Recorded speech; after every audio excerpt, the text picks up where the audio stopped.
하나님 말씀 함께 보겠습니다. 오늘 우리에게 주신 하나님의 말씀은 시편 23편 1절부터 6절 말씀을 저와 여러분이 한 절씩 교독하도록 하겠습니다. 다 찾으신 줄 알고 제가 먼저 읽겠습니다. 여호와는 나의 목자시니 내게 부족함이 없으리로다.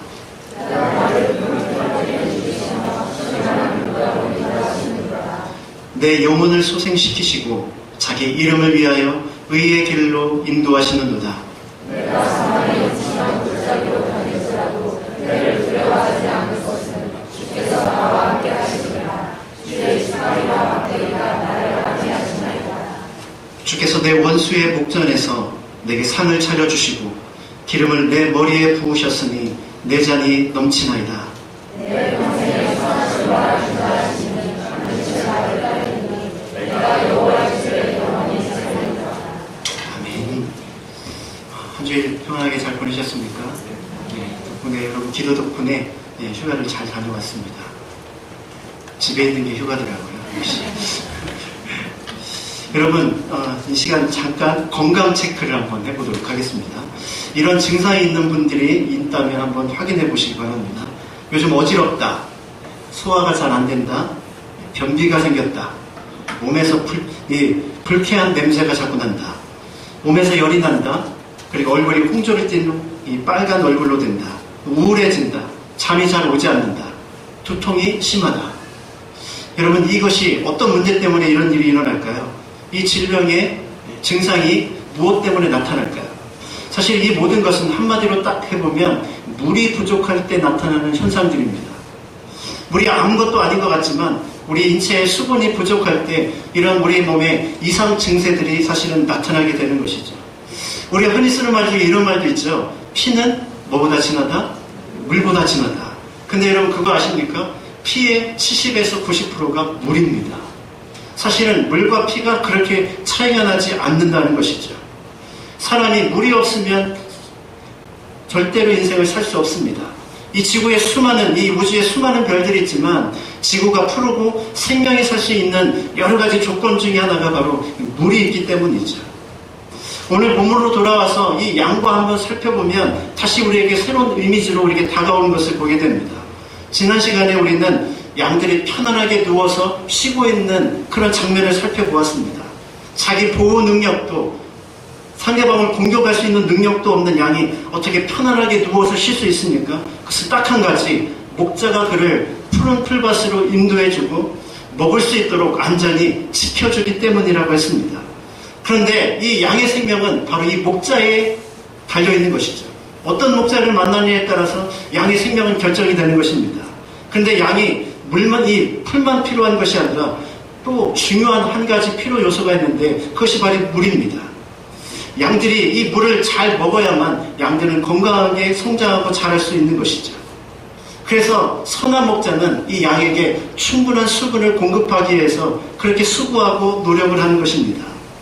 양에게만 물이 필요합니까? 영적인 양인 우리에게도 물이 필요합니다. 인간에게는 갈증이 있죠. 특별히 요즘 우리가 더운 날씨 가운데 얼마나 많은 갈증들을 느낍니까? 이 시대에 가장 잘 팔리는 것이 무엇일까요? 음료수와 아이스크림입니다. 그런데 놀랍게도 그것은 먹으면 먹을수록 우리의 갈증을 해소시키는 것이 아니라 더 갈증나게 만든다는 것이죠. 어느 상품의 이름처럼 2% 부족한 것이 우리 몸 가운데 나타나게 된다는 것입니다. 세상의 어떤 음료로도 우리의 진정한 목마름을 해결해 줄 수는 없다는 것이죠. 그래서 성 어거스틴이 이런 말을 했습니다. 주님께서 주님을 위하여 우리를 지으셨으니 우리 영혼이 주님 안에서 안식을 찾을 때까지 쉼없이 찾아다니나이다. 이렇게 고백했습니다. 주님을 제대로 만나기 전까지 인생은 뭔가 2% 부족한 인생이 될 수밖에 없다는 것이죠. 사람은 이 육신적인 목마름뿐만이 아니라 다른 여러 가지 목마름도 가지고 있습니다. 우리 안에 심리적인 목마름들이 있죠. 불안과 고독과 낙심과 절망과 같은 채우지 못하는 심리적인 갈증과 갈등들도 있습니다. 무엇보다도 궁극적인 영적인 목마름이 우리 안에 있어서 이것을 해결하지 못하면 우리는 영원히 행복을 느끼지 못하는 것이죠. 사람들이 느끼는 이 갈증, 이 목마름에 대한 이 고통은 어떻게 보면 하나님께서 우리에게 주신 최고의 선물이기도 합니다. 왜 그렇습니까? 목마르기 때문에 물을 찾게 되고 또 영적으로 목마르기 때문에 하나님이 필요하다는 사실을 인지하고 그 앞에 나아가기 때문이죠. 순간적으로 우리에게 그것이 고통이 되지만 하나님을 만날 수 있는 축복의 통로가 되기 때문에 그 갈증이라도 우리에게는 축복이 될 수 있다는 것입니다. 그런데 오늘 본문은 무엇이라고 기록하고 있습니까? 이 위대한 시에서 다윗은 무엇이라고 고백하고 있습니까? 그가 나를 푸른 풀밭에 누이시며 쉴만한 물가로 인도하시는도다, 이렇게 기록하고 있습니다. 갈증이 다 해결되어지고 이제 편히 쉬고 있는 양의 모습을 우리가 떠올릴 수 있지 않습니까? 참 만족을 누리는 이 양의 모습을 보면 나도 저렇게 되고 싶다라는 그런 생각이 들지 않습니까? 그렇다면 다윗은 그의 인생 가운데 어떤 목자를 만났기 때문에 이렇게 목마름이 없다고 이렇게 고백하고 있는 것일까요? 오늘 우리가 양에 대해서 자세히 한번 살펴보므로 우리 인생 가운데 찾아온 이 목마름에 대해서 해결할 수 있는 그런 시간을 갖기를 원합니다. 양이 목마름을 해결하는 여러 가지 루트들이 있습니다. 그 첫 번째 루트가 무엇이냐면 바로 이슬입니다. 오늘 쉴만한 물가에 대해서 이야기해야 되는데 쉴만한 물가와 이슬이 연결고리가 거의 없는 것처럼 느껴지지 않습니까?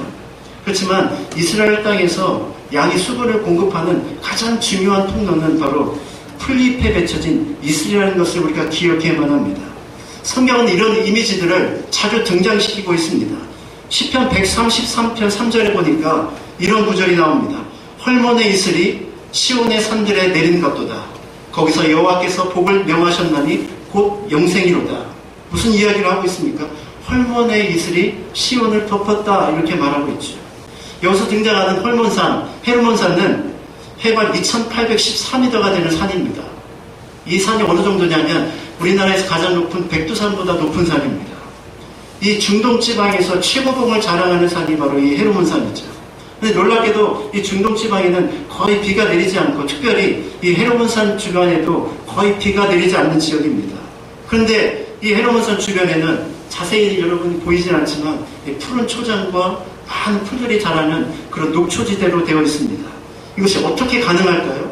그것은 바로 밑에 땅에 이 건조하고 그리고 무더운 공기와 그리고 산 정상에 있는 차가운 공기가 만나면서 그것이 이제 이슬로 변화지는 것이죠. 그래서 높은 곳에서 이슬이 형성이 되어지고 바람에 의해서 이제 사방으로 흩어지기 시작하는 것입니다. 심지어 이스라엘의 최북단에 있는 이 헤르몬산에서 생긴 이슬이 이스라엘의 대지를 다 적시기 시작하는 것이죠. 건조한 지역인 이스라엘 땅에서 양이 수분을 공급할 수 있는 최고의 방법이 바로 이것입니다. 놀랍게도 양은 매일 아침에 이 이슬이 흡족히 내린 이 풀만 먹어도 몇 달을 물을 먹지 않고 넉넉히 견딜 수 있다고 합니다. 그래서 좋은 목자는 새벽에 초목이 이슬로 젖어 있을 때 양들을 깨워서 충분하게 뜯어서 먹을 수 있도록 그들에게 제공을 하는 것이죠. 심지어 어떤 때는 달빛이 서려 있는 밤에도 이슬이 생기면 양들을 데리고 이 풀을 먹기 시작하는 것입니다. 여기서 우리는 무엇을 발견하게 됩니까? 선한 목자가 어떤 목자입니까? 우리가 몇 주 전에 선한 목자에 대해서 살펴보았죠. 선한 목자는 양을 위해서 자신의 목숨을 내어놓는 목자이죠. 근데 선한 목자의 또 다른 모습을 오늘 본문을 통해서 발견하게 되는 것입니다. 그 선한 목자의 특징이 무엇입니까? 선한 목자는 부지런하고 성실한 목자이고 양의 입장에서 보면 자신을 괴롭히는 목자가 선한 목자입니다. 생각을 해보십시오. 양들이 단잠을 자고 있을 때 목자가 와서 양을 깨우기 시작합니다. 그러면 얼마나 귀찮겠습니까? 양의 입장에서 보면.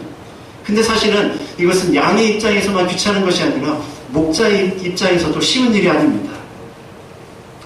이스라엘 땅에는 양을 우리에 가두는 것이 아니라 방목을 합니다. 그리고 목자들이 돌아가면서 밤새도록 불침번을 서고 돌아가면서 지키죠. 그런 이 목자의 입장에서 보면 이 새벽은 어떻게 보면 가장 피곤이 몰려오는 시간이죠. 근데 그 시간에 자신이 먼저 깨어서 양들을 풀을 먹이도록 한다는 것은 이 목자의 입장에서도 결코 쉬운 일은 아닐 것입니다. 그러나 목자는 반드시 이 일을 해야만 합니다. 왜 그렇습니까?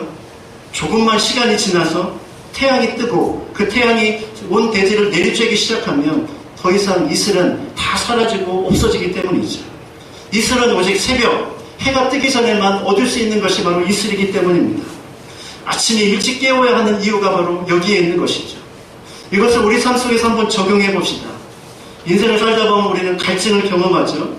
그리고 해결해야 될 여러 가지 수많은 숙제 앞에 직면하게 됩니다. 마치 강렬하게 내리쬐는 태양 밑에 서 있는 우리 자신을 보게 되는 것이죠. 그러나 그 태양 밑에서도 우리가 어떻게 하면 갈증을 느끼지 않고 그 태양을 이기는 삶을 살아갈 수 있겠습니까? 그것은 매일 새벽마다 풍성한 조반을 먹는 것입니다. 매일 아침에 일찍 일어나서 하나님의 말씀을 먹는 것이 우리에게 필요하다는 것이죠. 그런데 우리에게는 한 가지 문제가 있습니다. 조반을 먹기 위해서는 단잠을 깨워야 한다는 것입니다. 현대인들이 얼마나 피곤합니까? 불과 몇십 년 전만 해도 저녁이 되면 깜깜했습니다. 그래서 할 일이 없었어요. 그럼 뭐합니까? 자야죠.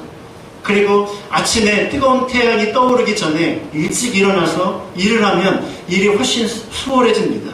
그래서 일찍 자고 일찍 일어나는 것이 농경 문화의 주요한 특징입니다. 그런데 현대로 되면서 어떤 일이 벌어졌습니까? 24시간 도시의 불은 꺼지지 않습니다. 24시간의 편의점에 사실은 시작이 미국이지만 가장 잘 발달한 나라가 우리나라라는 것을 아십니까? 외국 사람들이 우리나라에 와서 가장 신기해하는 것, 24시간 환하다는 것입니다. 또한 요즘 보십시오. 올림픽이 왜 꼭 밤에 중계를 하는지. 많은 사람들이 밤을 새워가면서 올림픽 중계를 보느라고 얼마나 피곤합니까? 이 현대인들에게 가장 피곤한 시간이 언제입니까? 바로 새벽이죠. 밤새도록 놀다가 새벽에 잠을 자는 것이 현대인들의 특징이라는 것입니다. 그런데 바로 여기에 현대인들의 문제가 고스란히 들어있습니다. 현대인들이 영성이 메말라가고 경건의 모양은 있지만 경건의 능력이 없는 이유가 무엇입니까? 바로 이 잘못된 밤문화와 잘못된 새벽 문화에 그 원인이 있는 것입니다. 우리 믿음의 선배들은 성경의 지식이 부족하고 여러 가지 한계와 여러 가지 어려움이 있었습니다. 그럼에도 불구하고 그들은 믿음으로 이기며 승리했죠. 그들이 이길 수 있었던 이유가 무엇입니까? 밤을 깨워 새벽을 깨워 하나님께 엎드리는 그 새벽의 문화가 그들에게는 있었기 때문이죠. 물론 어떤 분들은 이렇게 말하시는 분들이 있습니다. 새벽 예배는 농경 문화의 산물이기 때문에 요즘 시대는 잘 어울리지 않는다. 시대가 바뀌었으니 이제는 우리 예배하는 것도 바뀌어야 된다라고 이야기하시는 분들이 있습니다. 물론 일부 맞는 면이 있습니다. 제가 아는 어떤 서울의 교회는 주로 성도들이 20대와 30대 젊은이들이라고 합니다. 이들은 새벽에 절대로 깨어날 수 없는 세대거든요. 그래서 어떻게 했냐면 새벽 예배를 과감하게 없애고 저녁 예배를 만들었습니다. 9시부터 10시까지 새벽 예배와 똑같은 형식으로 예배를 드리는 것입니다. 물론 이렇게 해서라도 영혼들을 깨우고 말씀을 주기 위해서 한 노력이라면 그것도 얼마든지 도전해 볼 가능이 분명히 가치가 있다고 생각이 되어집니다. 그러나 우리가 주목할 것이 있습니다.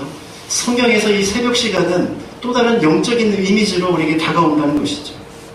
새벽이라는 시간은 성경에서 중요한 시간을 우리에게 가져다 줍니다. 하루의 첫 시간을 주께 드리며 세상의 소리를 듣기 전에 먼저 주의 말씀을 듣고 분주하고 바쁜 마음에 끌려다니기 전에 먼저 하나님의 뜻을 발견하는 시간, 그 시간이 바로 새벽 시간이 되어야 한다는 것이죠. 새벽을 깨우는 오늘의 연영교회 성도들이 되시기를 주님의 이름으로 축복합니다. 우리 교회 이름이 무엇입니까? 새벽을 깨우는 교회예요. 온누리에 연영을 비추는 교회이지 않습니까? 그러면 먼저 깨어나야 되죠. 남들은 깨어있는데 우리가 자고 있는데 어떻게 세상에 빛을 비추겠습니까? 새벽에 나오기 힘드신 분들이 있다면 시간을 정해놓으시고 겸손히 그 자리에서 무릎을 꿇으십시오. 짧게라도 마음을 집중해서 하나님 앞에 기도하십시오. 하나님, 오늘 하루를 살아가는데 내 힘으로 살아가지 않고 오늘 하루를 살아가는데 하나님을 의식하며 살 수 있도록 도와주시고 오늘 하루를 살아가는데 하나님의 공급하심으로 살아가는 하나님의 사람들 될 수 있도록 인도해달라고 말입니다. 우리가 잘 부르는 찬양 중에 442장의 찬양이 있죠. 저 장미꽃 위에 있을 아직 맺혀있는 그때 귀에 은은히 소리 들리니 주 음성 분명하다. 주가 나와 동행을 하면서 나를 친구 삼으셨네. 우리 서로 받은 그 기쁨은 알 사람이 없도다. 우리 이 찬양의 맨 마지막을 주목해 보십시오. 하나님과 동행하는 사람의 기쁨을 알 사람은 그 동행하는 사람만 알 수 있는 것이죠. 새벽에 내린 촉촉히 내린 그 이슬을 머금은 그 풀을 먹는 기쁨은 바로 새벽을 깨우는 사람만이 알 수 있는 것입니다. 제가 인생의 팁을 드릴까요? 인생에서 승리하려면 우리가 어떻게 해야 됩니까? 바로 인생을 통해서 교훈을 깨닫고 실수를 반복하지 않는 인생이 승리하는 인생이 될 수 있습니다. 과거를 반성할 줄 아는 사람이 지혜로운 인생이라는 것입니다. 지난날에 대한 과거를 교훈 삼아서 새롭게 걸어갈 수 있다면 과거가 어떻든 우리는 새로운 미래를 꿈꿀 수 있게 되는 것이죠. 왜 그렇습니까? 누구나 다 실수할 수 있고 실패할 수 있기 때문입니다. 그런데 더 중요한 것이 무엇인지 아십니까? 반성보다 먼저 하루를 시작하면서 하나님의 인도하심을 받는 것이 더 중요합니다. 이것은 미리 실수할 수 있는 것을 막을 수 있고 하나님의 도우심으로 승리하는 삶을 살아가게 되는 것이죠. 전자가 수습형 인간이라면 후자는 계획형 인간이라고 볼 수 있습니다. 수습형 인간은 어떤 사람들입니까? 과거의 잘못을 늘 수습하기에 급급합니다. 그러니 새로운 미래를 개척하는 데는 에너지를 사용할 것이 없는 것이죠. 반면에 계획형 인간은 하나님의 도우심의 능력을 통해서 그것을 적용함으로 미리 실수할 수 있는 것을 막고 나아갈 수 있는 것입니다. 앞서 말했던 것처럼 그래서 아침 시간이 중요한 것이죠. 그 시간을 잘 활용하지 못하면 우리는 곧 태양이 쨍쨍 내리쬐는 일상의 하루를 마주하게 될 것입니다. 풍성한 영적인 꿀을 먹고 이슬을 먹으면 풀을 먹고 시작하는 하루와 그것이 없이 시작하는 하루가 달라질 수밖에 없는 이유가 바로 여기에 있는 것입니다. 이슬을 먹지 않고 그렇게 시작하여 며칠을 보내면 여러분의 영성은 메말라가기 시작할 것입니다. 그리고 여러분의 생명력은 결국 잃어버리게 될 것입니다. 새벽을 깨우고 아침 이슬을 먹으면 풀을 먹는 충분한 공급함을 받는 승리자의 삶이 될 수 있기를 주님의 이름으로 축원합니다. 두 번째로는 우물입니다.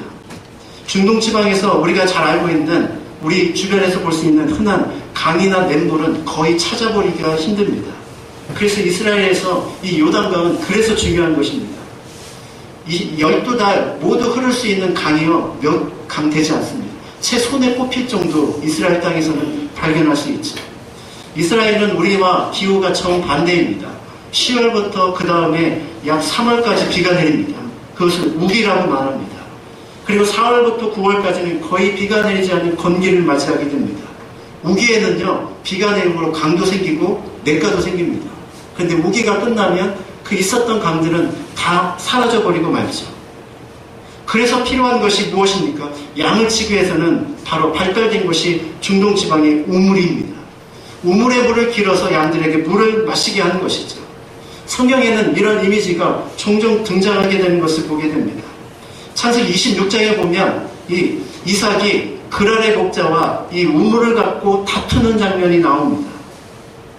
그것도 3번씩이나 다투는 장면을 우리가 발견하게 되죠. 뭐 그 우물 하나 갖고 이렇게 심하게 다투느냐라고 생각할 수 있지만 이 우물이 있느냐 없느냐에 따라서 양의 생명이 좌우되기 때문에 목숨을 걸고 그 우물을 지켜야 하는 싸움이 바로 중동지방에서는 일어날 수밖에 없는 것이죠. 바로 이 우물에서 물을 길어다가 양에게 물을 마시게 하는 것입니다. 근데 여러분 이 우물은요 또 다른 이미지가 있습니다. 이 우물은 만남의 장소이기도 합니다. 여러분 이제 나이 많으신 어르신들을 보시면 아시겠지만 시골에 가면 동네에 우물이 있잖아요. 그 우물은 물만 먹는 곳이 아닙니다. 그 우물에 모여서 3355 모여서 가정에 대한 이야기도 하고 세상을 돌아가는 이야기도 하죠. 어떻게 보면 그 우물에서 지금의 네트워크가 형성이 되어지고 정보가 오가는 지금의 컴퓨터와 같은 역할을 하는 것이 고대시대의 우물이었습니다.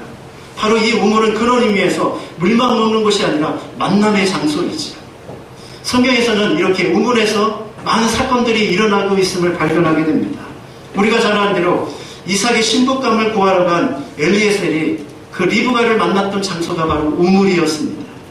우물 곁에서 야곱도 삼촌 라반의 소식을 듣게 되고 그의 그 양의 물을 먹이러 왔던 자신의 아내가 될 라헬을 만나기도 하죠. 구약만 그렇습니까? 그렇지 않죠. 우리가 잘 아는 요한복음 4장에 보면 수가성 여인이 등장합니다. 수가성 여인이 주님을 만났던 장소가 어디입니까? 바로 야곱의 우물이었습니다. 주님은 그곳에서 수가성 여인을 만나주시고 그 만남을 통해서 그의 영혼을 변화시켜 주신 것을 보게 되죠. 이렇게 보면 우물은 우리의 육신적인 갈증을 해결하는 곳이자 영적인 목마름을 해결할 수 있는 가장 중요한 장소가 우물이라는 것을 발견하게 됩니다. 그런데 불행하게도 현대인들은 이 목마름을 이 하나님께서 우리에게 주신 우물에서 해결하지 않고 다른 곳에서 해결하는 것이 문제입니다. 이스라엘 유다가 멸망하기 직전에 선지자였던 예레미야는 예레미야 2장 13절에 이스라엘 사람들을 향해서 이렇게 말하고 있음을 보게 됩니다. 같이 한번 읽어볼까요? 시작.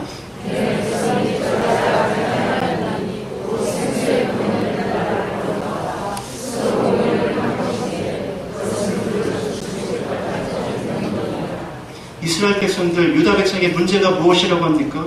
생명 대신 하나님의 그 약속의 생수를 버려버리고 스스로 자기가 웅덩이를 팠다고 했습니다. 여러분, 이 웅덩이가 무엇을 의미할까요? 이스라엘 지역은 건조한 지역이기 때문에 비가 오지 않는 그 시기를 대비해서 땅을 팝니다. 그리고 그 안에 회반죽으로 물이 새 나가지 않도록 이렇게 보호를 하죠. 그러면 우기가 되면 비가 내려서 그 물을 그곳에 저장하게 됩니다. 건기가 되면 그 물을 이제 뚜껑을 열고 그 물을 마시게 되는 것이죠. 이스라엘 백성들이 생명의 근원 대신 생수를 버려버리고 스스로 자신의 노력으로 이 웅덩이를 팠다는 것입니다. 근데 문제가 무엇입니까? 그 웅덩이가 터져 있다는 것이죠. 물이 모여지지 않는 웅덩이였다는 것입니다. 갈증을 해결할 수 없는 그런 상태에 이르게 되었다는 것이죠. 바로 현대인들이 바로 이와 같다는 것입니다.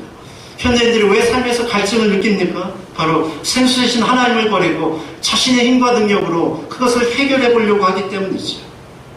우리는 하나님의 말씀 속에서, 말씀의 우물 속에서 신선한 우물을 길러서 먹을 수 있습니다.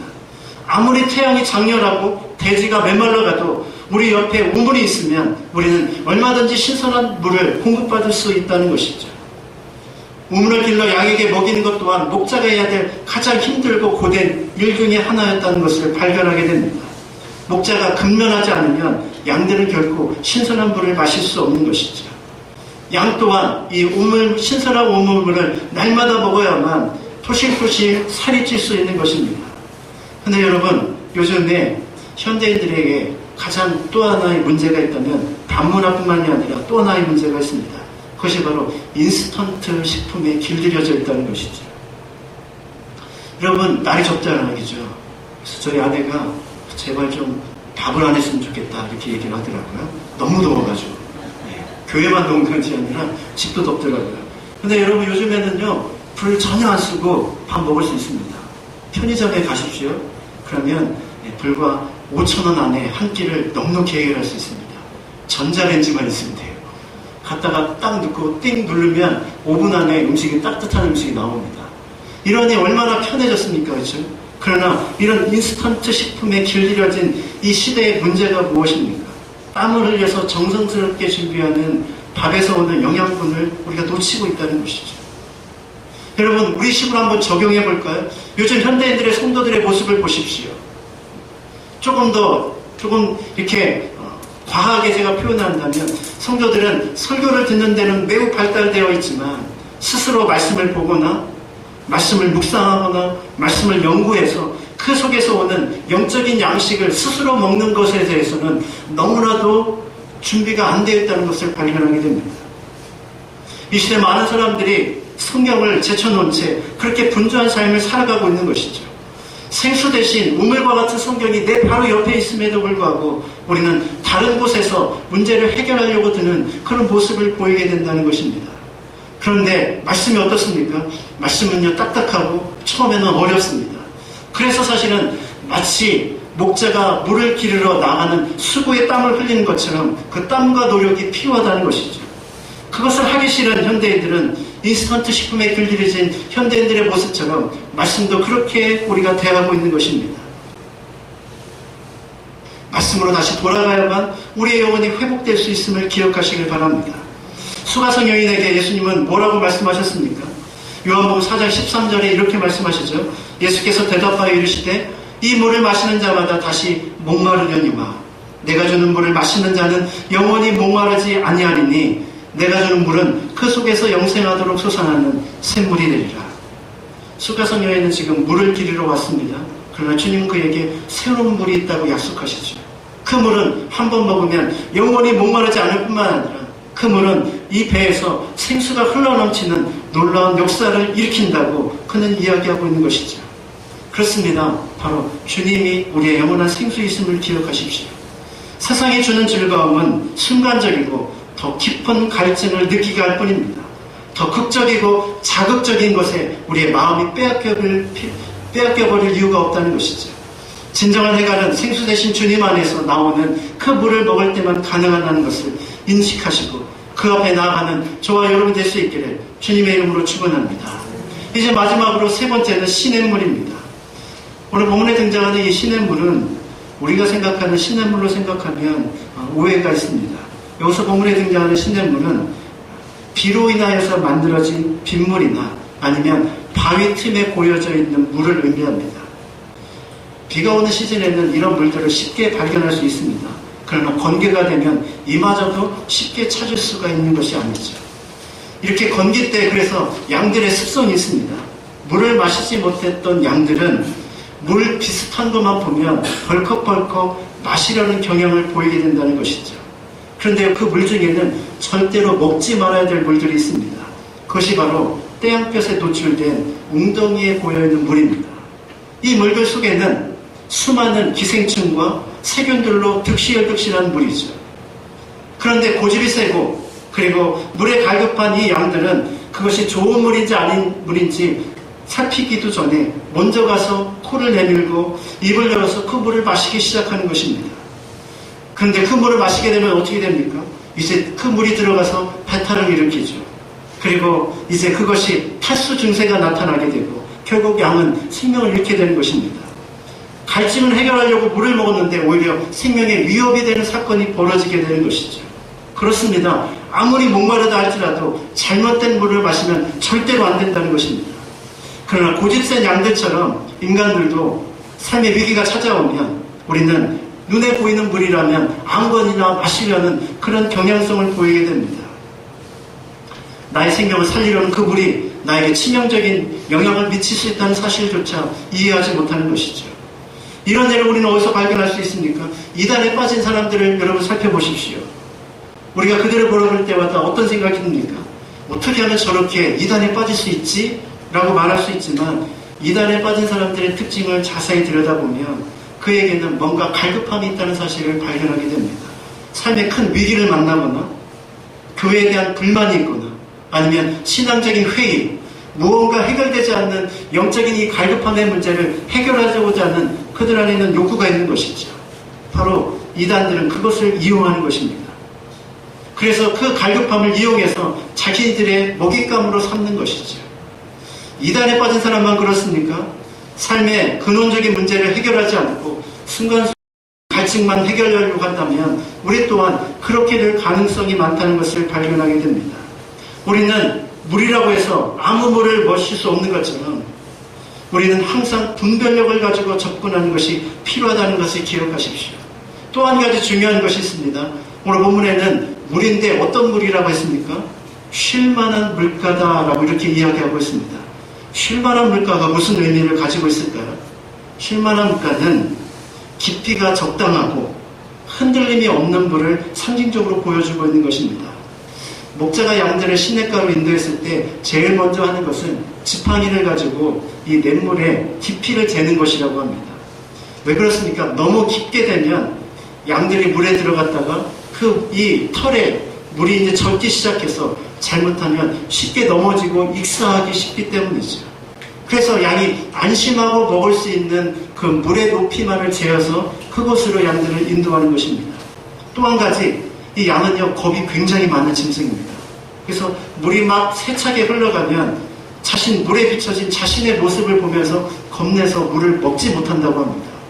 그래서 지혜로운 목자는 이 양이 물을 잔잔하게 만들어서 편안하게 마실 수 있도록 만들어주는 것이죠.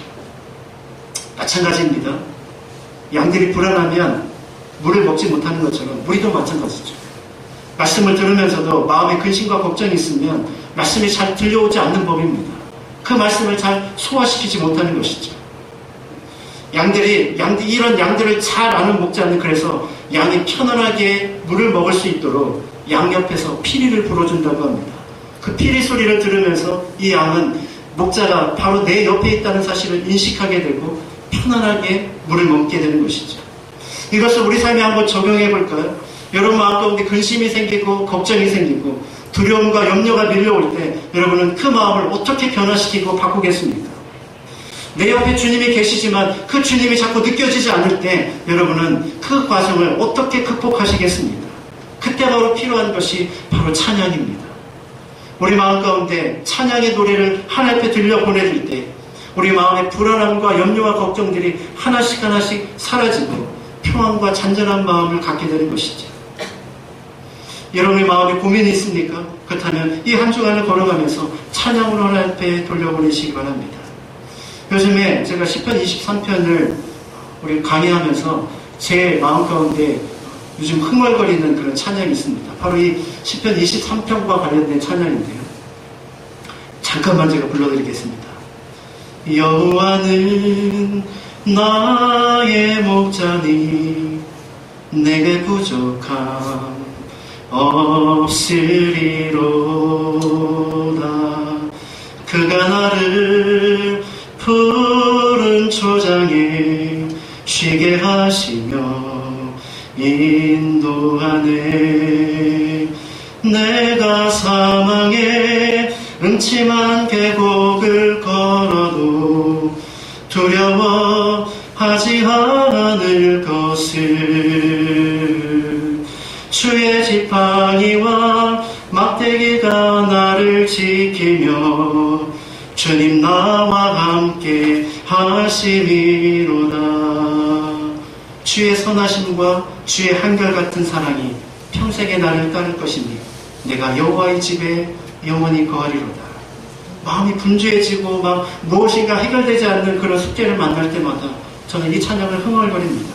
그러면 마음이 기가 막히게도 평안해지고 하나님께서 나와 함께 하심을 가까이서 느끼게 되죠. 사랑하는 자매 여러분, 여러분에게도 이런 찬양이 있기를 소망합니다. 이 시간 교회에 나와 있지만 여전히 마음에 두려움이 있습니까? 근심이 떠나지 않습니까? 그러면 목자가 들려주는 그 피리 소리를 들어보십시오. 그리고 주님을 바라보면서 하나님 앞에 찬양해 보십시오. 바로 불안한 마음이 사라지고 주님이 내 옆에 계신 그것을 느끼게 되고 주님이 내게 주시는 신선한 물을 마시며 풍성하게 될 것입니다. 이런 찬양의 은혜가 저와 여러분에게 있기를 주님의 이름으로 축원합니다. 이제 말씀의 결론을 얘기를 합니다. 사람은요, 인생을 살아가면서 약 3만 리터의 물을 마신다고 합니다. 그리고 인체의 동맥과 정맥의 총 길이를 계산하면 10만 킬로미터나 된다고 합니다. 그리고 그 속을 피와 그리고 함께 물이 이동을 하게 되는 것이죠. 우리 몸에 2%만 부족해도 갈증을 느끼게 되고 7%가 부족하면 이제 혈액순환이 멎게 되며 사망에 이르게 된다고 합니다. 여러분은 지금 무엇에 목말라 있습니까? 해결해야 될 수많은 숙제들이 무엇입니까? 그것을 여러분은 어디서 어떻게 해결하시겠습니까? 주님은 십자가에서 우리 대신 이미 목마름을 경험하셨습니다. 주님이 목말라 보셨기 때문에 우리의 목마름이 무엇인지를 누구보다도 잘 알고 계시죠. 그리고 그 주님은 우리에게 이렇게 초청하고 있습니다. 이사야서 55장 1절 말씀입니다. 같이 한번 읽어볼까요? 시작.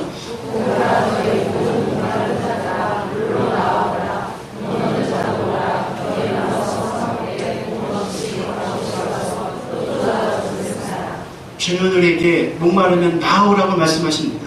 새벽에 일어나 매일 촉촉히 내려주는 신성한 새벽 이슬을 먹으라고 말합니다. 영원히 목마르지 않는 생수와 같은 샘물을 마시라고 말합니다. 그리고 주님이 우리에게 주신 시냇가에서 주님의 피리 소리를 들으며 안심하고 평생의 갈증을 해결하라고 이렇게 말합니다. 나를 믿는 자는 성경의 이름과 같이 그 배에서 생수의 강이 흘러나리라. 이런 은혜가 저와 여러분에게 있기를 주님의 이름으로 축원합니다. 우리 같이 한번 하나님 앞에 나가며 기도하기로 원합니다.